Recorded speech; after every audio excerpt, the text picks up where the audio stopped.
Effective immediately, President Trump makes the call to change Fort Eisenhower back to Fort Gordon. Now, it's been nearly 2 years since the installation was renamed to honor President Dwight D. Eisenhower instead of a Confederate general. Now it's Fort Gordon once again, but not Confederate General John Gordon. Instead, it's for Master Sergeant Gary Gordon, who was recognized for his valor during the Battle of Mogadishu in Somalia in 1993. He died defending wounded crew members at a helicopter crash site and held off an advancing enemy force. He was posthumously given the Medal of Honor for his sacrifice in 1994. Your Audrey Dickerber joins us live now from the newsroom. Audrey, there are a lot of opinions about this sudden change back to the old name.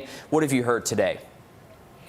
Well, there's mixed emotions about the change. Some say they wish that they just got used to calling it Fort Eisenhower, while others say they never stopped calling it Fort Gordon. But now that it's being switched again, some are just wondering why the change needed to happen in the first place. I'm going to call it what I've known it for the last 20 years. To her, that would be Fort Gordon, but some people are torn. We're just as confused. We're just as confused why this is even happening. Reading the article last night, just like logging into Facebook and seeing it on my news feed, I was like, they're changing it? Again? And here's what people are saying online. Some say they wish it would just stay the same, while others say bring the original name back. The Post's Facebook page now even has Fort Gordon in the intro. We have so many things that we could be focusing on: training, helping the civilians, helping members of DOD, helping our service members that are on base with the barracks and training and meals and safety and this, that, and the third. But nope, Fort Eisenhower, it's not working for me anymore. Let's change the name. And she was born on another base in Texas that also had its name changed. And I kept seeing the signs down there too. It kept saying Fort something, Fort something, Fort something. And none of it even registered to me that that could be, that's where I was born, that's where I'm from, like that's Fort Hood. And now many signs will have to be changed again. It's Fort Gordon forever and always.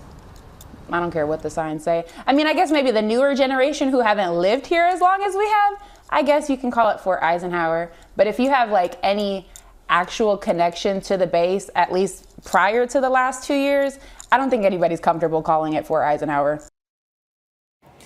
And there are still a lot of questions people are waiting to have answered, such as how much will this cost and when will the signs be changed back again? And that's something we'll have to continue to look out for. Thanks for that, Audrey. And this afternoon, we received a statement from Mayor Garnett Johnson on this name change. He says in part, quote, while we believe the Fort Eisenhower name was a fitting tribute given President Dwight D. Eisenhower's deep personal connection to Augusta, at the same time, we're proud to honor the legacy of Fort Gordon's new namesake, Master Sergeant Gary Gordon. Johnson goes on to say that together we can look ahead with a deep respect for the past, confidence in our shared future, and gratitude for all who serve. Master Sergeant Gary Gordon's death in the Battle of Mogadishu is well documented, and there's even a movie that involves his heroic sacrifice, and you likely have heard of it. It's the 2002's Black Hawk Down.